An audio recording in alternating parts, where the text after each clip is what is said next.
శ్రీకృష్ణుడి కర్మభూమిని అన్వేషించే ప్రయత్నాలు మళ్లీ మొదలయ్యాయి. సముద్ర గర్భంలోని సుందరమైన ద్వారకపై భారత పురావస్తు శాఖ మళ్లీ రీసెర్చ్ మొదలుపెట్టింది.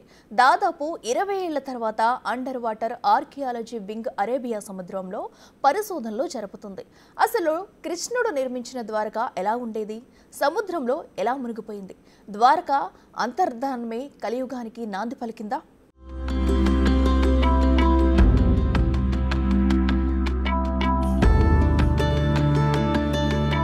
సముద్రపు కెరటాల అడుగున మానవ కనుచూపు మరుగున అరేబియా అంచుల్లోని సముద్ర గర్భంలో ద్వారకా నగరం ప్రశాంత వదనంతో ఉంది. ఆ దేవదేవుడు నడిచిన నగరం, ఆ శ్రీకృష్ణుడు ఏలిన ద్వారక సముద్రంలో కలసిపోయి 1000 ఏళ్లు దాటింది. హిందూ పురాణాల ప్రకారం సముద్రంలో మునిగిన ద్వారక ఆనవాళ్ల కోసం భారత పురావస్తు శాఖ బృందం మళ్లీ అన్వేషణ మొదలుపెట్టింది. గుజరాత్లోని ద్వారకా తీరంలో 5గురు డైవర్లు అరేబియా సముద్ర గర్భంలో రీసెర్చ్ చేస్తున్నారు. ఈ దర్యాప్తును దశలవారీగా ముందుకు తీసుకెళ్లనున్నారు. దాదాపు 2 దశాబ్దాల తరువాత ఆర్కియాలజీ సర్వే ఆఫ్ ఇండియా విభాగమైన అండర్ వాటర్ ఆర్కియాలజీ వింగ్ ఈ పరిశోధనను మొదలుపెట్టింది. శ్రీకృష్ణుడు నడయాడిన నేలకు సంబంధించి మరిన్ని విశేషాలను బయటి ప్రపంచానికి తెలిపేందుకు తీవ్రంగా ప్రయత్నిస్తోంది.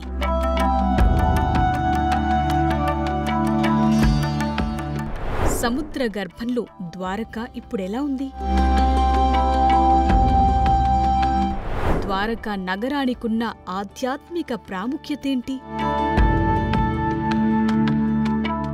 ద్వారక అంతమే కలియుగానికి నాంది పలికిందా? ఇలా చాలా మందిలో అనేక ప్రశ్నలున్నాయి. వాటన్నింటికీ సమాధానాలు తెలియాలంటే ద్వారకా గురించి తెలియాలి. శ్రీకృష్ణుడు అక్కడే ఉండి ఎందుకు పాలన సాగించాడో తెలుసుకోవాలి. హిందూ పురాణాల్లో ద్వారకా నగరానికి ఎంతో ప్రాముఖ్యత ఉంది. ద్వాపర యుగం నాటి ద్వారక నేటికి సముద్రంలో నెలవయుంది. శ్రీకృష్ణ పరమాత్ముడు నడయాడిన నేలగా, అంతు చిక్కని రహస్యాల గనిగా ద్వారకా కొలువయుంది. దేవశిల్పి విశ్వకర్మ సాయంతో శ్రీకృష్ణుడు నిర్మించిన సుందర నగరమే ద్వారక. ఎన్నో ఆధ్యాత్మిక భావనలతో ముడిపడిన పుణ్యస్థలమది. ఇప్పుడు సముద్ర గర్భంలో దాదాపు 300 అడుగుల లోతులో ఉంది ద్వారకా నగరం.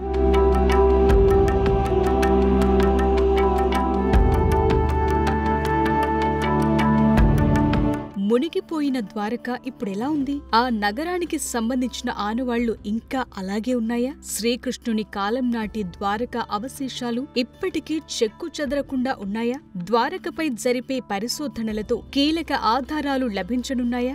ద్వాపర యుగంలో మునిగిపోయిన ద్వారక ఈ కలియుగంలోనూ ఎందుకు ఆసక్తి రేపుతోంది? ద్వారకా నగర ఆనవాళ్లతో మనకు కీలక సమాచారం లభిస్తుందా? ఇలా చాలా ప్రశ్నలున్నాయి. అందుకే పురావస్తు శాఖ సముద్ర గర్భంలో పరిశోధనలు మొదలుపెట్టింది. ద్వాపర యుగం నాటి ఆనవాళ్లను, ద్వారక అవశేషాల్ని వెలికితీసేందుకు తీవ్రంగా ప్రయత్నిస్తోంది.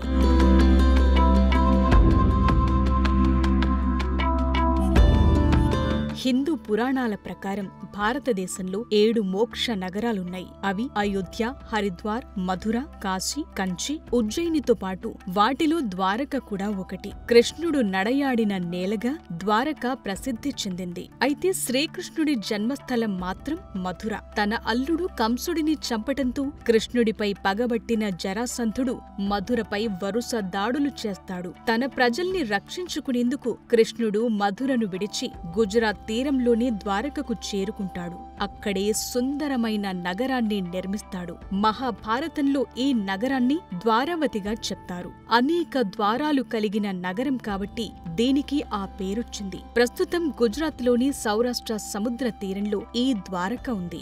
మధురను విడిచిపెట్టిన తరువాత శ్రీకృష్ణుడు గోమతీ నది, అరేబియా సంగమ స్థానానికి చేరుకున్నాడు. అక్కడ అందమైన నగరాన్ని నిర్మించాలని దేవశిల్పి విశ్వకర్మకు చెప్పాడు.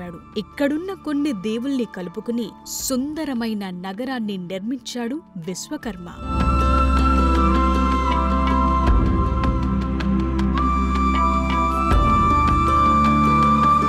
శ్రీకృష్ణ శ్రీకృష్ణుడు నివసించిన ద్వారకా నగరం ఎంతో సుందరంగా ఉండేది. నివాసాలు, వ్యాపార ప్రదేశాలు, వాణిజ్య కూడళ్లు, రాజమార్గాలు, రాజభవనాలు ఇలా ప్రతిదీ చక్కని శిల్పకళతో తీర్చిదిద్దారు. ఇవే కాదు, నందన, చైత్రరథ, మిశ్రక, వైబ్రాజ అనే 4 అందమైన ఉద్యానవనాలుండేవి. ప్రకృతి సోయగాల మధ్య కళకళలాడే ద్వారక భువిపై వెలసిన స్వర్గాన్ని తలపించేదంటారు. నగరంలోని నిర్మాణాలకు పూర్తిగా బంగారాన్నే వాడారని కూడా చెప్తారు. అందుకే దీన్ని స్వర్ణ ద్వారక అని కూడా పిలిచేవారు. మహాభారతం, హరివంశం, వాయుపురాణం, భాగవతాల్లోనూ ద్వారకా గురించి అనేక ప్రస్తావనలు, వర్ణనలు కనిపిస్తాయి.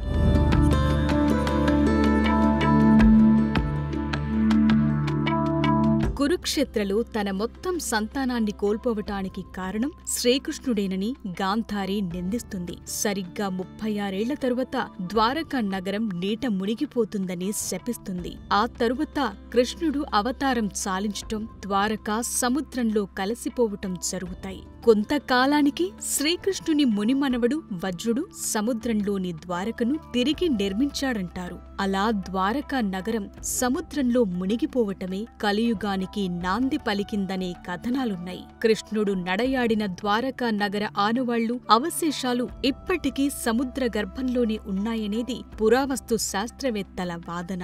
ఇప్పటికీ ప్రధాని మోదీ స్కూబా డైవింగ్ ద్వారా అరేబియా సముద్రంలోకి వెళ్లి పురాతన ద్వారకా నగర అవశేషాల్ని దర్శించుకుని పూజించారు. హిందూ పురాణాల్లో ఆధ్యాత్మిక ప్రాముఖ్యత కలిగిన ద్వారకా అన్వేషణకు మళ్లీ ప్రయత్నాలు మొదలవటం శుభపరిణామంగా చెప్తున్నారు.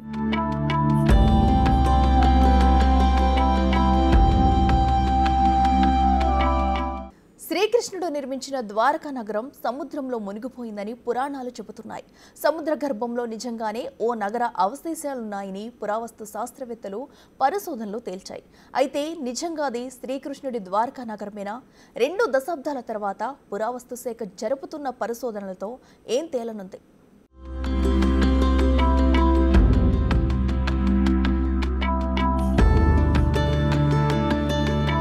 ద్వారకా నగరాన్వేషణ ప్రస్తావన ఎప్పుడొచ్చినా అందరిలోనూ తెలియని ఆసక్తి కనిపిస్తుంది. ముఖ్యంగా పురావస్తు శాస్త్రవేత్తల్లో ఓ కుతూహలముంటుంది. సముద్ర గర్భంలోని నిర్మాణాలు ఏ కాలం నాటివి, వాటి విశేషాలేంటి అనేవి ఆసక్తి రేకెత్తిస్తుంటాయి. పురాణాల ప్రకారం సముద్రంలో ఉన్న నగరం ద్వారకే అనేది చాలా మందిలో ఉన్న నమ్మకం. కానీ సముద్రంలో ఉన్న నగర ఆనవాళ్లు ద్వారకవేనా అనేది కూడా ఇప్పటికీ ఓ మిస్టరీగానే ఉంది. అందువల్ల పురాణాలు, చరిత్రకు మధ్య ఉన్న అంతరాన్ని పూడ్చటమే అండర్ వాటర్ ఆర్కియాలజీ వింగ్ చేస్తున్న ప్రయత్నం.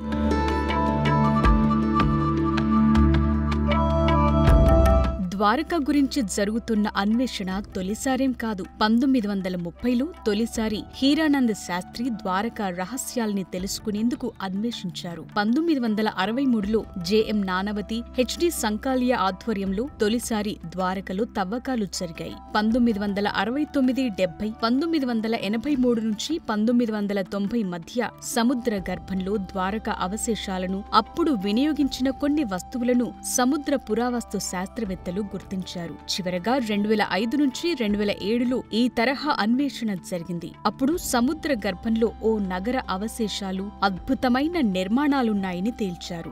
మళ్లీ ఇప్పుడు 2 దశాబ్దాల తరువాత ఆర్కియాలజీ సర్వే ఆఫ్ ఇండియా మళ్లీ ద్వారకా తీరంలో అన్వేషణను తిరిగి ప్రారంభించింది. ప్రొఫెసర్ అలుక్ త్రిపాఠి నేతృత్వంలో 5 పురావస్తు శాస్త్రవేత్తల బృందం ఈ ప్రాజెక్టుపై పనిచేస్తోంది. తొలిసారి ఈ రీసెర్చ్ టీంలో మహిళా పురావస్తు శాస్త్రవేత్తలు కూడా పాల్గొంటున్నారు.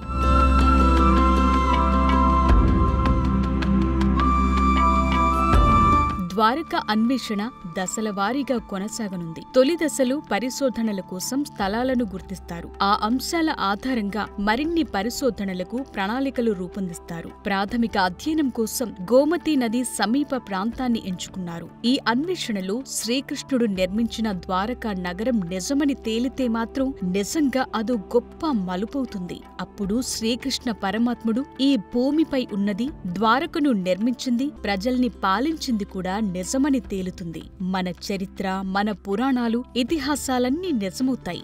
4000 క్రితమే భారతదేశం సంపన్న దేశమని ఈ ప్రపంచానికి తెలుస్తుంది. ఈ ప్రపంచానికి ఏమీ తెలియని రోజుల్లోనే కన్స్ట్రక్షన్లో, టెక్నాలజీలో ఇండియా ఎంత అడ్వాన్స్డ్ గా ఉందనేది అర్థమవుతుంది. ఇప్పటిదాకా హరప్పా, మొహంజోదారో గురించి మాత్రమే మాట్లాడుకుంటున్నాం. ద్వారకపై జరుగుతున్న పరిశోధనలు సక్సెస్ అయితే అప్పుడు ద్వారక గొప్పతనమేంటో ఈ ప్రపంచానికి తెలుస్తుంది. అది ఎంత పురాతనమైన నగరమో అర్థమవుతుంది. ముఖ్యంగా ఈ ప్రపంచం కంటే భారత్ ఎంత అడ్వాన్స్డ్ గా ఉందనే విషయం ప్రూవ్ అవుతుంది.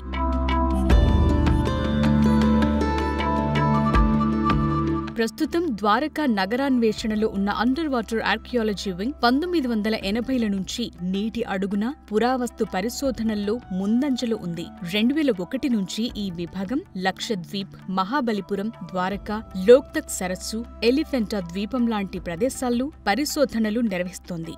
నీటి అడుగున సాంస్కృతిక వారసత్వానికి సంబంధించిన అధ్యయనం, వాటి రక్షణ కోసం పురావస్తు శాస్త్రవేత్తలు పనిచేస్తున్నారు. 2 దశాబ్దాల క్రితం ద్వారకలో ఆఫ్ షోర్, ఆన్ షోర్ తవ్వకాలు నిర్వహించారు. ఆ సమయంలో అక్కడ శిల్పాలు, రాతి లంగర్లు కనుగొన్నారు. వాటి ఆధారంగా నీటి అడుగున తవ్వకాలు జరిగాయి. సముద్ర గర్భంలో దాగి ఉన్న భారతదేశ గొప్ప సాంస్కృతిక వారసత్వాన్ని కాపాడాలనే లక్ష్యంతో ఇప్పుడు మళ్లీ నీటి అడుగున పరిశోధనలు నిర్వహిస్తున్నారు. ఆ శ్రీకృష్ణుడు నడయాడిన నేలకు సంబంధించిన ఎన్నో విశేషాల్ని త్వరలోనే ఈ ప్రపంచానికి తెలియచేసే ప్రయత్నం చేస్తున్నారు పురావస్తు శాస్త్రవేత్తలు.